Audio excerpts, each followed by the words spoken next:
Types of graphs that exist. So as you can see in the picture itself, there are so many different shapes of graphs. Some of the common types of graphs are bar graph, line graph, and pie charts. So as you can see on the screen, each of these graphs, they look very much different from each other, and all of them have different way of representing the data. So in the previous slide, I took an example of the graph which was actually a bar graph, because you see bars like this representing numbers. Similarly, when you look at a pie chart, it is like it is in a circular form where we divide it into segments, and each of these sectors, they represent a specific amount of data. So here you can see this is also a pie chart where you have blue, orange, green. So each of these colors, each of these parts, they represent a specific set of numbers. In case of line graph, instead of bars, you have lines like this where the peaks and the troughs, they actually represent numbers again. So these are all various ways of representation. So let us look at the representation using different types of graphs. So we have taken the same example of the favorite fruits of the students of class 7. Let's say, so here you see this was the graph. This was the bar graph which I had discussed in the previous slide. So in the bar graph, we saw that 50 students like apple, 40 of them like mango, 30 of them like grapes, and 20 of them like banana. So the same thing can be represented using a pie chart. So you see here, this is how a pie chart looks like. So here this is the pie chart. So for banana, it is like a smaller section, the red colored section. For grapes, it is a bigger section. For mango, it is even bigger, and for apple, it is maximum, because in apple, you have almost 50 people. Similarly, in mango, you have around 40. In grapes, you have around 30, and for banana, you have just 20. Now, the same data can be represented using a line graph as well. So here you see, the entire plot is done in a similar way as bar graph. Instead of the bars, you just plot the points and then you join the points to form a line graph. So this is how a line graph would look like. So that's how we represent the same data using different types of graphs. So in this lesson, we will mostly, now when we talk about the distance time graph, because distance time graph is used to describe motion of an object graphically. So we are going to talk about the distance time graph, and in distance time graph, we will make use of the line graphs. Now, before we get into that, let us try to draw a graph ourselves. So we will take the same example of the car, because this would help you to understand the basics of drawing a graph in a better way. So let's say we have a car, and this car is traveling and it covers certain distances over the period of time. So let us say this car, so let's say we take time and we take the distance covered in kilometers. Okay, now let us say that this car, in 5 minutes, okay, now this time is in minutes. So in 5 minutes it covered 2 kilometers. In 10 minutes it covered 4 kilometers. In 20 minutes it covered 8 kilometers, and in 30 minutes it covered 12 kilometers. So this is how, these are the numbers which define the motion of this car. That is how exactly the car is moving. That is defined by these numbers. Now, how best can I represent these numbers using a graph? So, in order to describe the motion of this car, which are the two variable quantities? So, one variable quantity is distance, the other variable quantity is time. So therefore, first of all, I will plot the x-axis and the y-axis. So this is the x-axis and this is the y-axis. So the vertical axis is the y-axis, the horizontal one is the x-axis, and this common point is called the origin. And at origin, the value of x-axis is also 0 and the value of y-axis is also 0. So this point is termed as the origin. So all the distances, all the measurements are done from the origin. Okay, fine. So now we take distance on the y-axis. So we take distance on the y-axis and we take time on the x-axis. So that's how we draw the backbone of a graph. Now the next important thing that we need to do is we need to decide the scale on the x-axis and the y-axis. Okay, so x-axis is all about time, and what are the time that we have? 5 minutes, 10 minutes, 20 minutes, 30 minutes. Okay, now how do we plot them? So let's say now if you actually look at a graph paper, if you have ever drawn a graph on a graph paper, you will see that the graph paper contains squares like this, and inside the big squares you have small squares like this. So that is how a graph paper looks like. So while scaling the x-axis and the y-axis, we assume that okay, one big box would represent these many units. Now why do we do that? I'll tell you about that also. So right now let us say that we assumed that one big box is representing say 5 minutes. So I say this is 5, this is 10, this is 15, this is 20, this is 25, this is 30, and so on. So let us say one big box is 5 units, or one big box represent 5 minutes. So that's how we scaled the x-axis.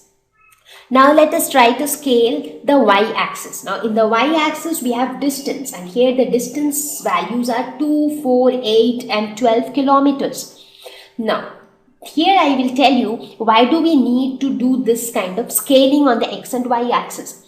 Now do you think that it is possible to plot a distance of 10 kilometers on a piece of paper? A piece of paper is too small to actually measure 10 kilometers. 10 kilometers is a huge length. So how do we plot it on a piece of paper? So for that purpose we do this scaling. So we assume that, let's say that one big box represents 2 kilometers. So we just assume that. Okay, so one big box is 2 kilometers. So the next one is 4, 6, 8, 10, 12 and so on. So that is how we scale the y-axis. So now that the x and the y-axis have been scaled, now your job has become very easy. So now you just look at these numbers. So in 5 minutes it had traveled 2 kilometers. So 5 minutes, 2 kilometers. So this is the point. In 10 minutes it traveled 4 kilometers. So 10 minutes, 4 kilometers. In 20 minutes it traveled 8 kilometers. So 20 minutes it traveled 8 kilometers, right? And in 30 minutes it traveled 12 kilometers. So somewhere here. So this is 12 kilometers. Now you got these 4 points from the data that is given about the motion of the car. So now when you join all of these points, so when you join all of these points, you get a straight line like this. And this represents the distance time graph for the motion of this car. Now looking at this distance time graph, now since the distance time graph is a straight line which is passing through the origin, it says that it is a motion where the car is covering equal distances, certain distances in equal intervals of time. Now what all can we interpret from distance time graph, that we are going to discuss in the next section. But for now you should know how to plot a distance time graph. So I hope you understood that why do we do these kind of scaling, why do we assume that one big box represents these many units, right? So in this case, if you look at the x-axis, one big box is representing 5 units. Similarly, if you look at the y-axis, one big box is representing 2 units, right? So that's how we plot or we draw a graph. So now that we got a good idea about graphs and how do we draw graphs, how do we represent data in graphs, so let us now talk in detail about the distance time graphs, because these distance time graphs are going to give us a lot of information about motion of various objects. So let's look at this example where we see this little boy is traveling from his home to McDonald's, and then he is coming back from McDonald's to home.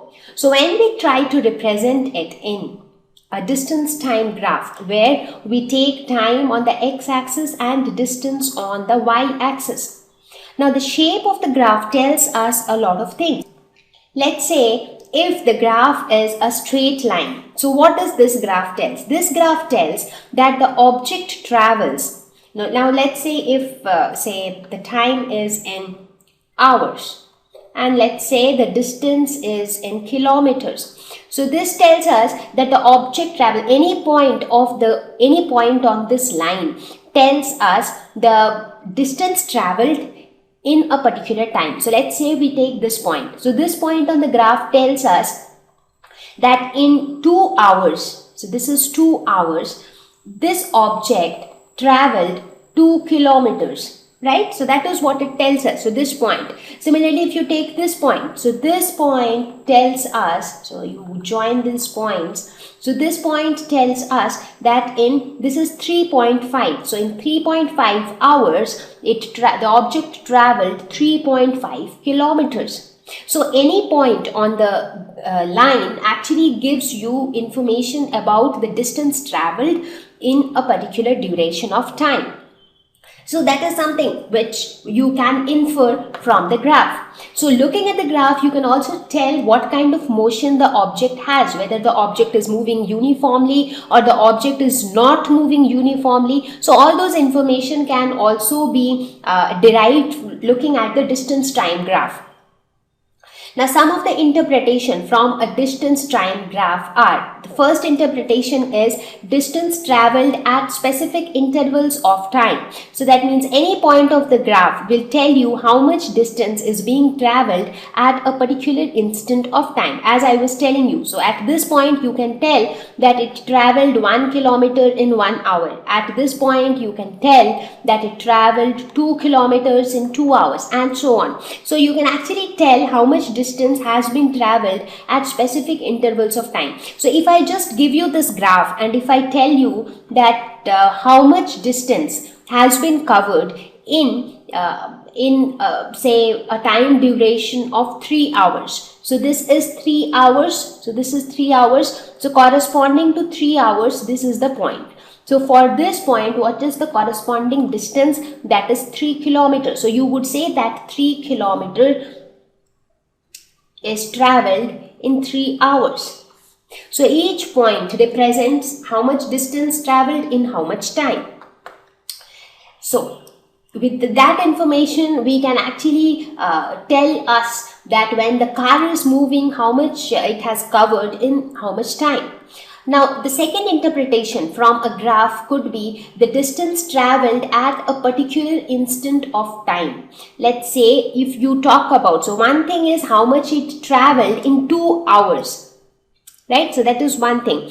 Another thing is how much it traveled at, say, the third hour, at the second hour. So if I tell you that how much distance it had traveled at a specific instant, at this instant of time, how much distance it had traveled. So you can very easily calculate corresponding to this how much distance has been traveled. Another thing is if I tell you how much distance did it travel between 2 and 3 hours. So between these two, how much distance it had traveled. So for corresponding to 2, let's say it has traveled this much distance. Corresponding to 3, let's say it has traveled 3 kilometers. So that means basically in this much time duration, it has traveled this much distance, that is 1 kilometer. So basically it has traveled 1 kilometer between the second and the third hour. So all these calculations can also be done looking at the graph. So these calculations become easier. It also tells us about the speed of the vehicle, and this is very interesting. That is how fast the object is moving from one place to another. And how do we find that? Looking at the graph. So graphically, now normally what do we know? That speed is nothing but distance traveled per unit time. So that is how we define speed, right? But how do we calculate speed looking at the graph? Now the slope of this line tells us the speed of the vehicle. Now what is slope? Slope is nothing but the steepness of this line, how steep the line is. So this line could have been something like this. The line could also have been something like this. The line could also have been something like this. So how much slant the line is, that decides the speed of the vehicle. So that's the beauty of this distance time graph. So let's see, what do I mean by that? So let's stick to the previous line, that is the blue colored line. So in this line, let us say you assume any particular point, you consider any point. Let's say I have considered this point and I say that I want to find out the speed at this point. So what would be the speed at this point? So at this point, how much is the distance traveled? So the distance traveled is 2 kilometers. For this point, how much is the time taken? The time taken is 2 hours. So what would be the speed at point P? It would be distance traveled divided by time taken. So this is going to be 1 kilometer per hour. So that would be the speed at point P.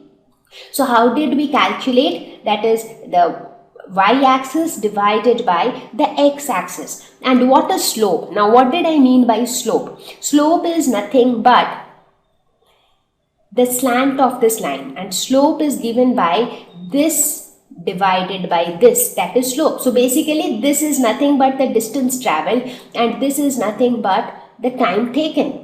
Correct? So that is slope. So slope is something like this, slope of a line. So slope would be like this. Let's say this is a straight line. So the slope of, if I ask you what is the slope of this line? So the slope of this line is going to be this divided by this. So that would be the slope of the line. So if this is A, this is B and this is O, then slope is going to be AB by OB. So that is how we define slope. Now, if this line is more steep, for example, in this case, so let's assume this case. So in this case, the slope would be something like this distance divided by this distance. So in this case, you see the numerator is more. Therefore, the value of the slope in this case would be more. Correct? So let's say the slope for this is S1, slope for this is S2. So we will say that S2 will be greater than S1. But if you consider the slope of this line, so this would be this divided by this. Correct? So if you calculate the slope of this line, so this would come out to be less. So this slope would be less than S1. So if you want, you can actually try calculating this and then you can see that yes, that is how it is. So as the line becomes more and more steep, the slope increases, and slope of the line is nothing but the speed of the vehicle. So that's how, looking at the distance time graph, we can also calculate the speed of the vehicle. Good idea about motion. Let us talk about these two types of motion, uniform and non-uniform motion. So what is uniform motion? Uniform means something which happens smoothly, something which happens, very regularly. So that is uniform. So a body is said to be in uniform motion if it covers equal distances in equal intervals of time.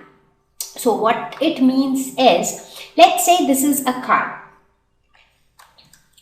And this car is moving uniformly. So if I say uniformly, that means for every interval of time, it is covering the same distance. That is, for example, it started from point A and it reached point B.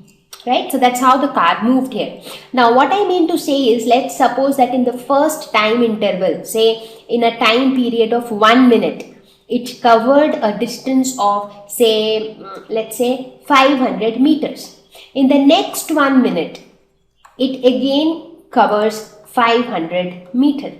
Again, in the next 1 minute, it covers 500 meters. So if it covers same distance in an equal interval of time, then we say that the motion is uniform.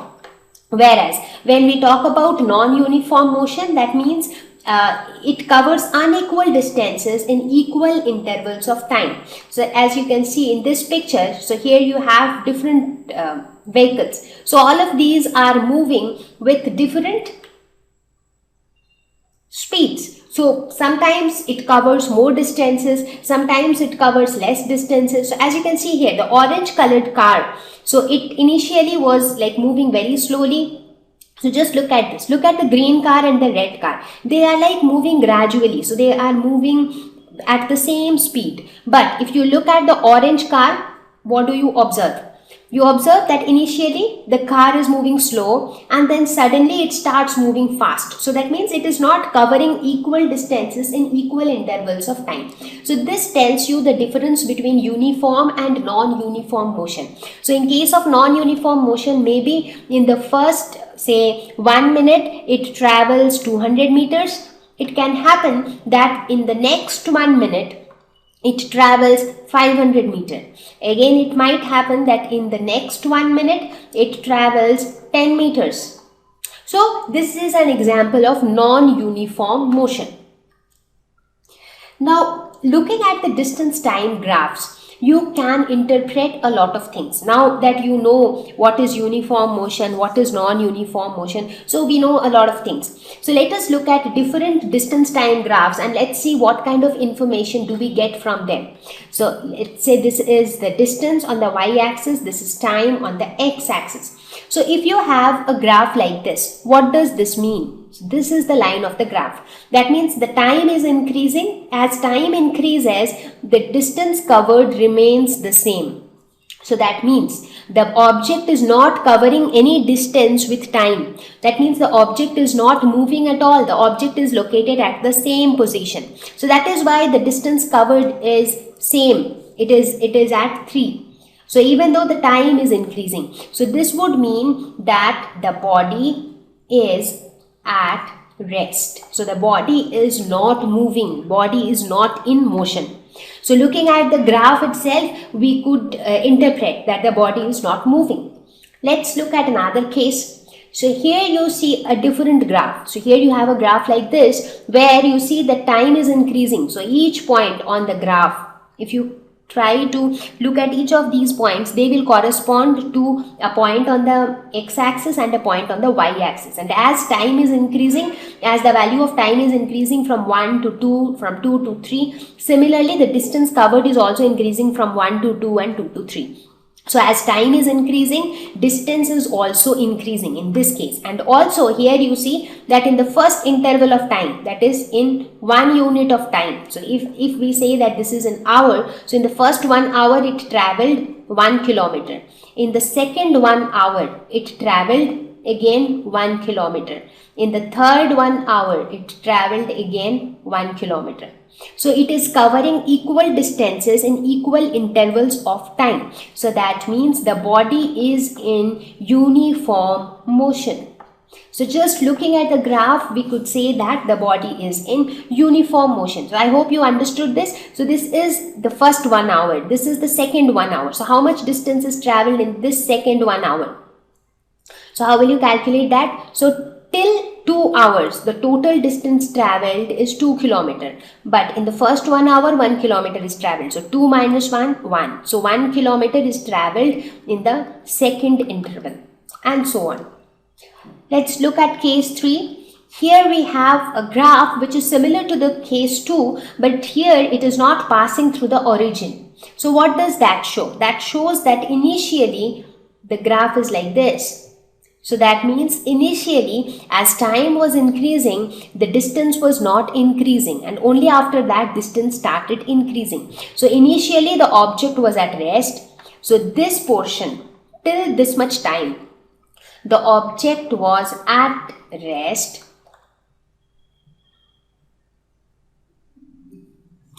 and only after this the object started moving, and when it started moving uniformly. So whenever you have a straight line like this, it shows uniform motion. But initially the object was at rest. Case 4. So here you have a curvy line. So it shows that yes, if you consider any point on the curve, you see that time is increasing at each of these points. So as time is increasing, what do you see? The distance is also increasing, which shows that the body is moving, of course, but it is not moving uniformly. So in the first 1 hour, it traveled this much distance. In the second 1 hour, how much distance it traveled? It traveled this much distance, which is more. In the third 1 hour, that is maybe here. So you see again, it traveled less. So the distance traveled in each interval of time is different. So this graph portrays non-uniform motion. So therefore, whenever an object is in uniform motion, the graph would be a straight line. If the graph is a curved line, that means it is non-uniform motion. So much about speeds. How do you think we measure speed? How do we say we talk about the speed when we want to determine which object is moving fast and which object is moving slow? So how do we measure it? So speed is dependent on two main quantities. One is distance and the other one is time. Now we all know how do we define speed. So speed is defined as distance traveled per unit time.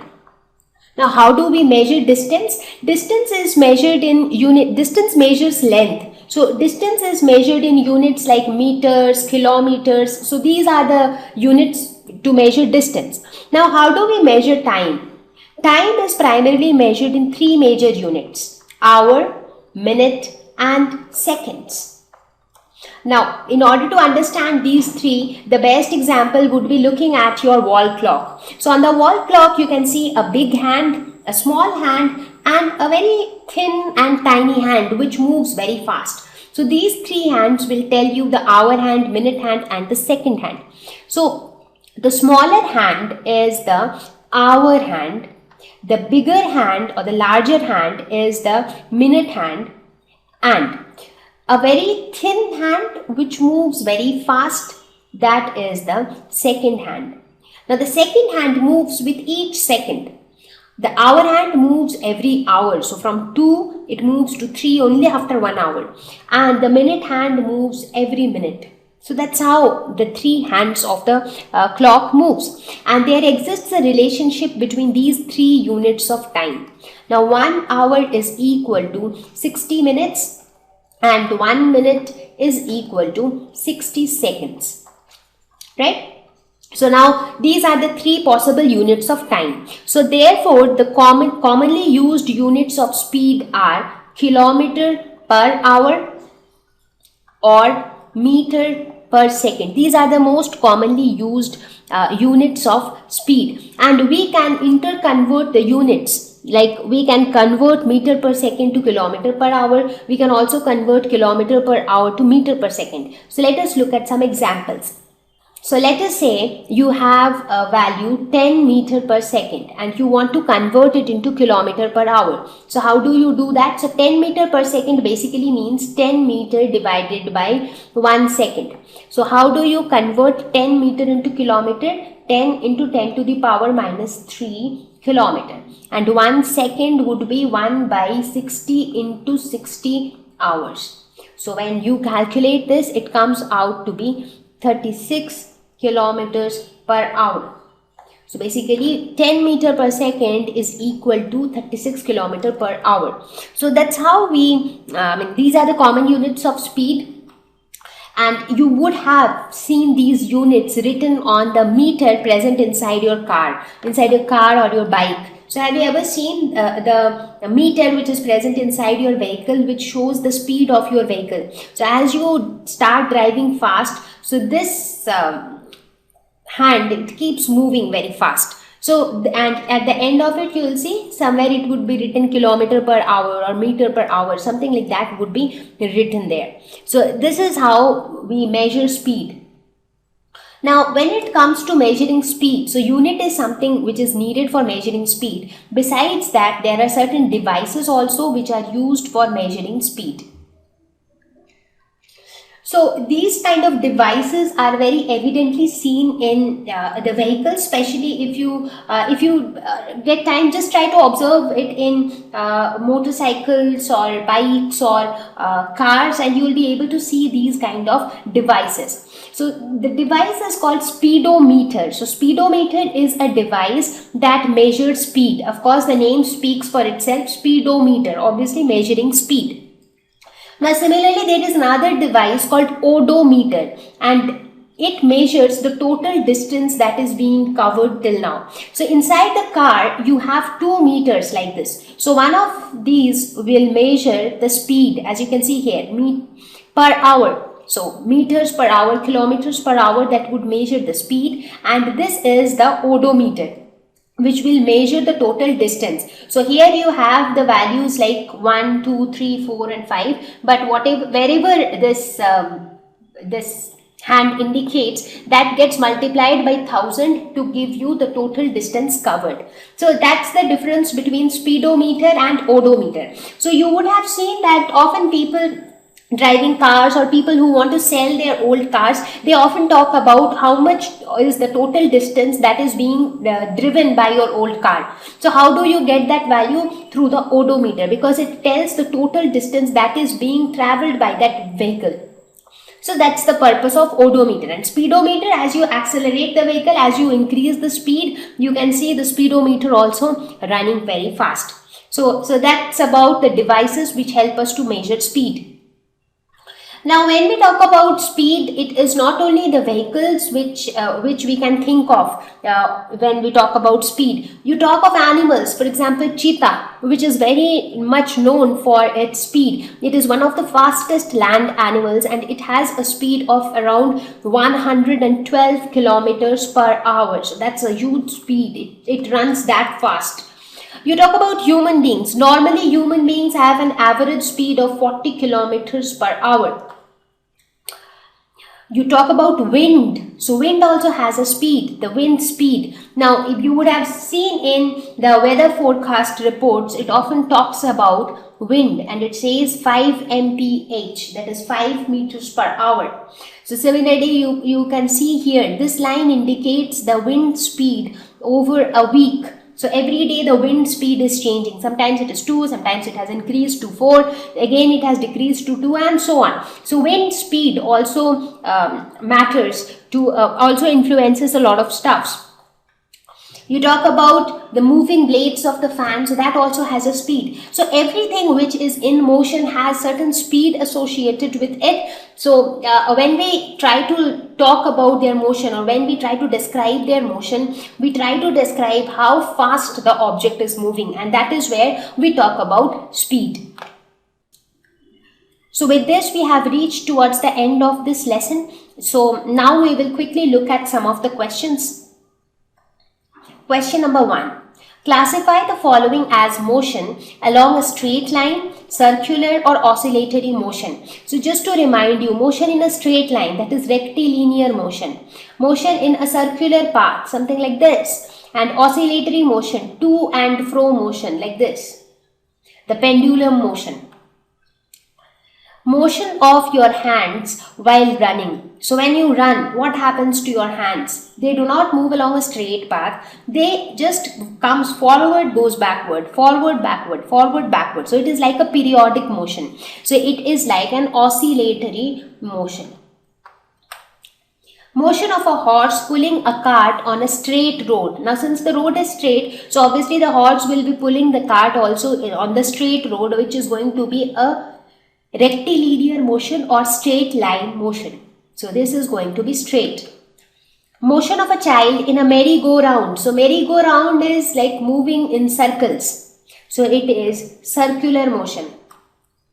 Motion of a child on a seesaw. What is seesaw? Have you seen this? You have a pivot in between, and this is how it is. So you have a seat here, you have another seat here. So one person sits here, the other person sits here.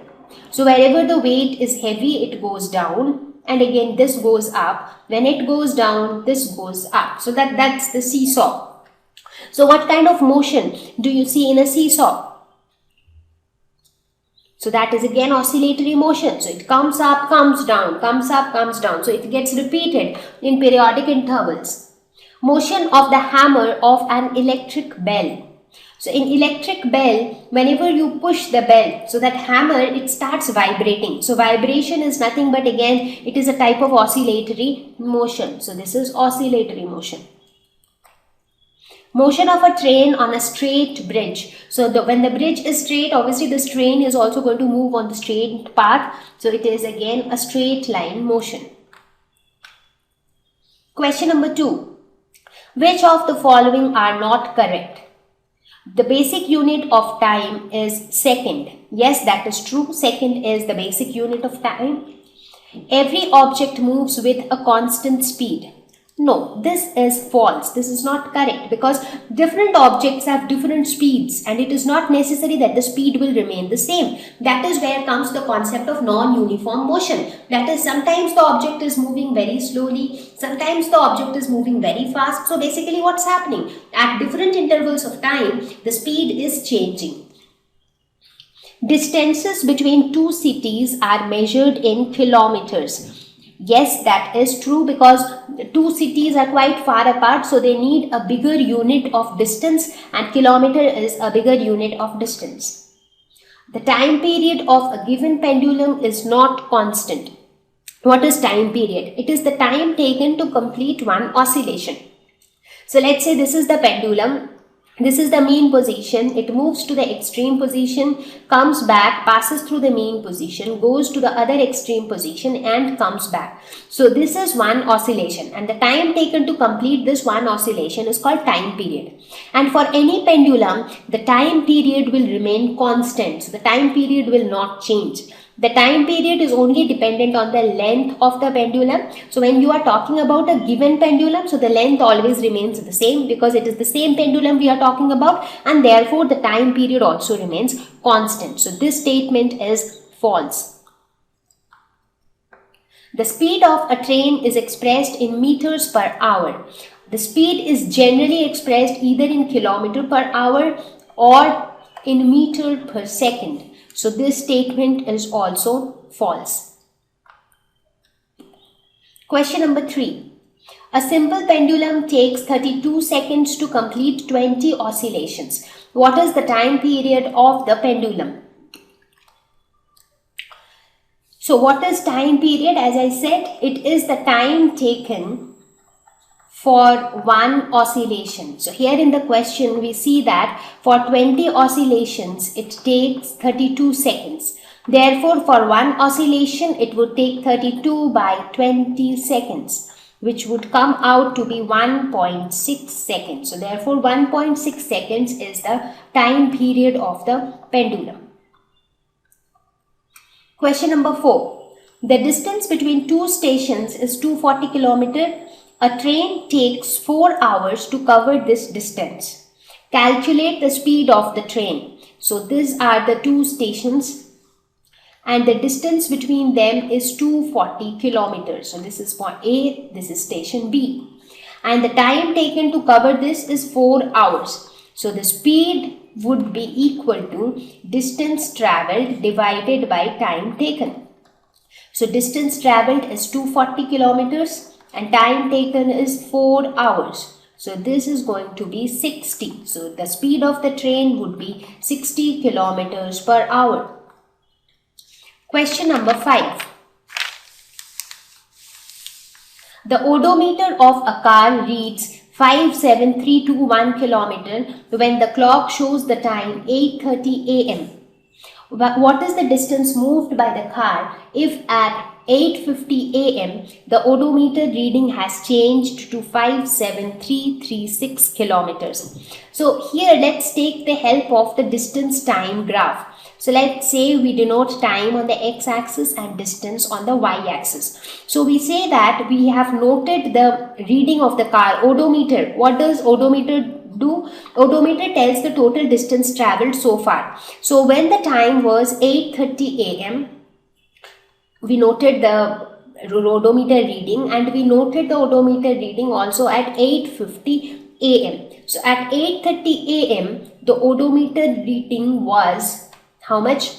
It was 57321, and at 8:50 a.m. it had increased and the value was 57336.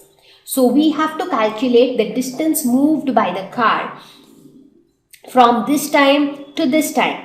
So how much is the time duration? So here it was 8:30, here the time was 8:50. So that means basically the time was 20 minutes. So in these 20 minutes, how much distance was travelled? So the distance travelled was this much distance, correct? So the time for which we are talking about, so that time is 20 minutes. So in 20 minutes, what was the distance covered? So the distance covered was 57336 minus 57321, which is equal to 15 kilometers. So this is the distance moved by the car during this time. Now we also have to calculate the speed of the car in kilometers per minute. So the speed of the car would be equal to distance travelled by time taken. So 15 divided by 20, which is equal to 0.75 kilometers per minute. Express the speed in kilometers per hour also. So 1 minute is equal to 1 divided by 60 hours. So this would be 1 by 60, this much kilometer per hour. So it is basically 0.75 into 60 kilometer per hour. Question number 6. Salma takes 15 minutes from her house to reach her school on a bicycle. If the bicycle has a speed of 2 meters per second, calculate the distance between her house and the school. So let's say this is her house and this is her school. So we have to find out the distance between the two. So the time taken by her to reach her school is 15 minutes and the speed of her bicycle is 2 meters per second.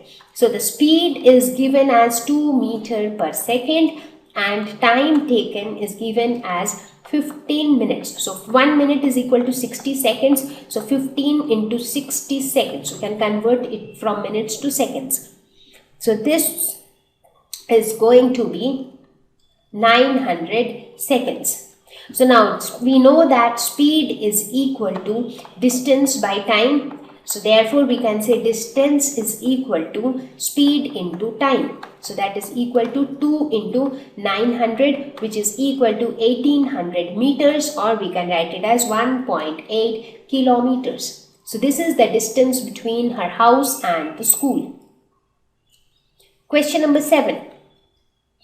Show the shape of the distance time graph for the motion in the following cases.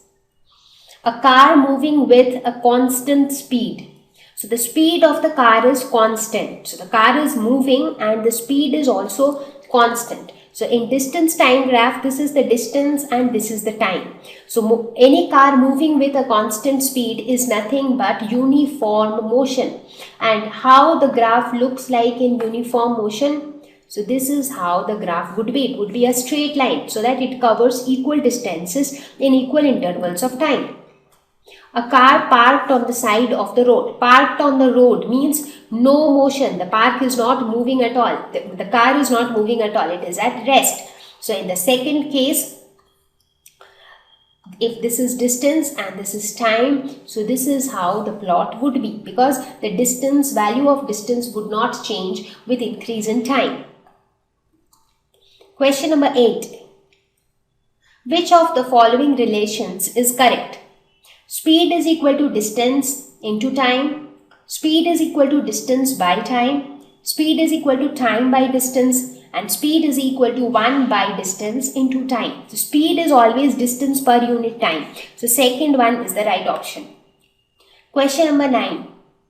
The basic unit of speed is kilometer per minute, meter per minute, kilometer per hour, meter per second. So the basic unit would be meter per second. That's because, as I have mentioned before, that speed is distance per unit time, and the SI unit for distance is meter and the SI unit for time is second. So therefore the basic unit for speed would be meter per second. Question number 10. A car moves with a speed of 40 kilometers per hour for 15 minutes and then with a speed of 60 kilometers per hour for the next 15 minutes. So the total distance covered by the car is, so here as per this question, it says that for the first 15 minutes, so the first 15 minutes, the car moves with a speed of 40 kilometers per hour. The next 15 minutes, it moves with a speed of 60 kilometers per hour. So we have to find out the total distance. So let's say that for the first 15 minutes, the distance traveled is d1. For the next 15 minutes, the distance traveled is d2. So we have to find out d1 and d2, and then we can add them together to find out the total distance. So what would be d1? So distance will be equal to speed into time. So what is the speed? Speed is 40 km per hour and time is 15 minutes. So we will convert this also into hours. So 15 by 60. So this would be 4. So this is equal to 10 kilometers. Similarly, let's find out d2, which will be equal to speed into time. Speed is 60 km per hour and time is again 15 minutes, which is 15 by 60. So this would be 4. So this would be again 15 kilometers. So d1 and d2 are 10 and 15 kilometers. Therefore, the total distance would be equal to d1 plus d2, which is equal to 10 plus 15, that is 25 kilometers. So 25 kilometers would be the right answer. Question number 11. The figure shows the distance time graph for the motion of two vehicles A and B. Which one of them is moving faster? Now, how do we get to know the speed of a vehicle from the distance time graph? The slope tells us the speed. Slope, steeper the slope, greater the speed. So if you compare the slope of A and B, the slope of A is more than the slope of B. So you just consider any point. So let's say you just consider this point. You draw a straight line on the x-axis. So this line crosses through this point on A and this point on B. So for this point, what would be the speed at this point? Let's say this is P1 and this is P2. So for P1, what would be the speed at P1? So speed at P1, let's calculate speed at point P1. So speed at point P1 would be equal to distance traveled by time taken. So let's say this is T and let's say this is D. Let's say this is T1 and this is D1. So this would be equal to distance traveled, that is D1 by T1. Now similarly, let us try to calculate speed at P2, that is this point. So this would be equal to this much distance. So this distance is, let's say, D2. So this will be equal to D2 by T1 because time remains the same. Now, if you compare D1 and D2, looking at this picture, you can see that D1 is greater than D2, correct? Therefore, speed at P1 is greater than speed at P2. So that means if you compare any two corresponding points on A and B, the speed for the point which is lying on A will always be more. That means the vehicle A is moving faster. So A is faster than B. So with this, we have reached towards the end of this lesson on motion, and I hope that this lesson would have helped you. So see you all in the next lesson.